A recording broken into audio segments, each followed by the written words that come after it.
Olá, você aqui da comunidade Meu Eu Minha Voz. Eu me chamo Raquel Nunes, sou professora de canto, bióloga e maestrina. E essa semana eu coloquei um assunto bem bacana que despertou muitas curiosidades e que eu vou trazer hoje aqui para vocês.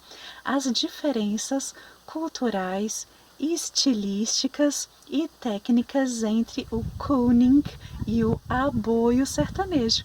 Então vem com a gente e já confere esses exemplos a seguir.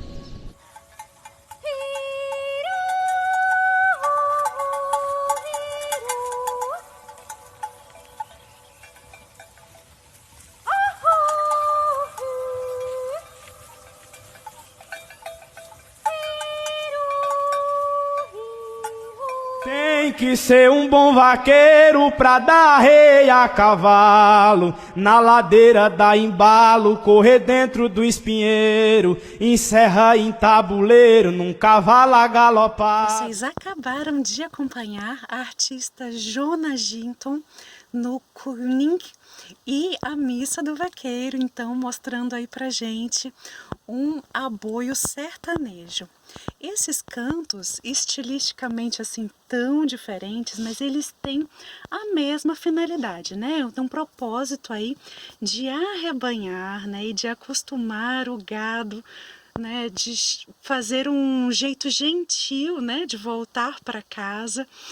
Então, imagina, né, coisa linda, a relação do humano com a confiança do animal. Né, já parte daí, né? O animal se sente confortável ao ouvir a música, né? E responde à voz dos seus donos, né?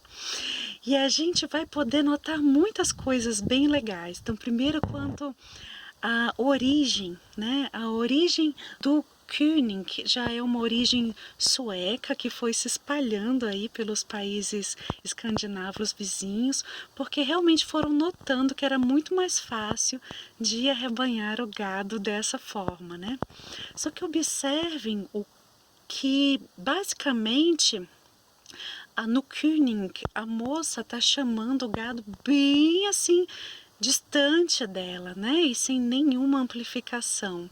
Ela não faz uso de cavalos nem nada, só deixa aquele som correr na distância, né? Então a gente nota uma escolha muito bacana de amplificação do som em relação ao ambiente, se utilizando de estratégias aí naturais que a gente vai já conversar daqui a pouquinho. E já no aboio, a gente tem esse canto que acompanha normalmente por homens, né? Então aí a gente já vê uma diferença. Basicamente o crooning ele é feito mais por mulheres, né? E o aboio ele é feito por homens. E aí eles estão montados a cavalo e cantando próximo ao gado, né? Enquanto no crooning que tem uma moça, né? E essa moça tá chamando o gado mais à distância, né? E aí a gente observa a questão da influência do pitch do som, né? Das escolhas das tonalidades mais agudas para o crooning, apesar de eventualmente ele fazer alguns momentos de repouso no grave, fica oscilando aí essa posição de laringe entre uma laringe baixa e uma laringe alta, pipocando para lá e para cá. E já no aboio você vai ver uma laringe muito mais fixa de posição de uma posição de fala, quase que numa tonalidade de reza, para pequenos saltos depois, ou mesmo também influências de microtonalidades. Então, vamos falar um pouquinho da origem do aboio sertanejo. Por que ele tem essa influência aí no pitch como uma coisa meio rezada ou às vezes passeios entre microtonalidades? Veio de influência árabe, se instalou em Portugal e os portugueses trouxeram para nós. Então aí a gente já percebe então essa influência cultural bem bacana e diferente daquilo que os suecos, os escandinavos propõem, né? Já esses povos, né, suecos e escandinavos, eles se baseiam basicamente nas tonalidades que eles estão escutando na natureza. Então imitam o canto dos passarinhos, né? Vão imitando às vezes uns R's meio enrolados para ajudar na propagação desse som. Isso no canto lírico também usa umas vogais um pouquinho diferentes. Essa questão de vogais e acústicas, quem estuda canto sabe que tem tudo a ver, né? Quando a gente escolhe um bom formato de trato vocal, a gente tem a captação muito bacana e gentil, né? Dessa propagação do som, dos harmônicos e dos formantes, né? Que é o que a gente chama também no canto lírico de squillo, né? Do cantor. Então a gente sempre fica buscando essa configuração que vai valorizar essa acústica e que vai propagar bacana no ambiente, sem tanto esforço assim, né? Mas assim, gente, ambos os corpos, tanto do aboiador quanto da mulher, né, que está fazendo o König, eles vão ter que ter um aparato respiratório muito preparado, senão danificar realmente a voz, né? Tanto num caso quanto no outro. Então, o que a gente precisa? A gente precisa de toda a musculatura acessória, respiratória engajada para produzir esse som. Mas outro ponto que eu gostaria de conversar com vocês é a relação entre o fechamento das pregas vocais. No König, a gente nota um fechamento de prega vocal que utiliza uma fonação mais fluida, muito mais suave do que no aboio, tá?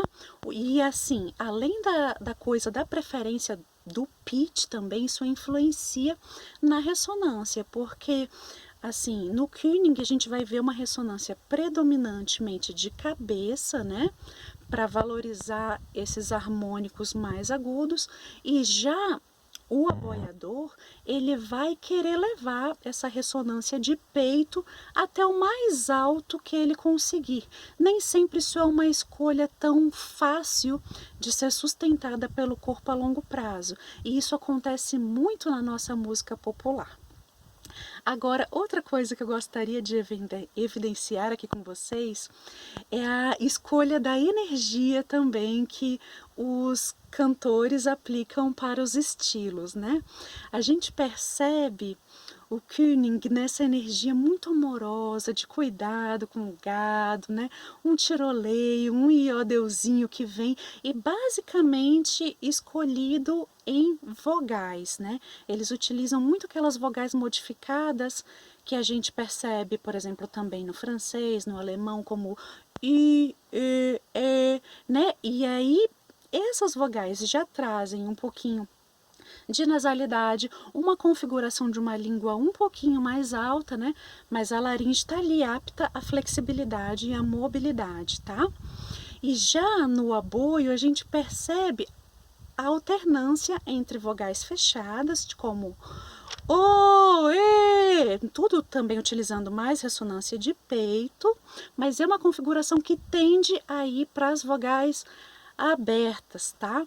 Então isso daí também explora as diferenças, as escolhas das vogais ditam também a diferença do alcance dessas vozes em relação a esse padrão aí de arrebanhamento. Bom, espero que você tenha gostado dessas curiosidades e eu te convido a experimentar também no seu corpo essas sonoridades, tá?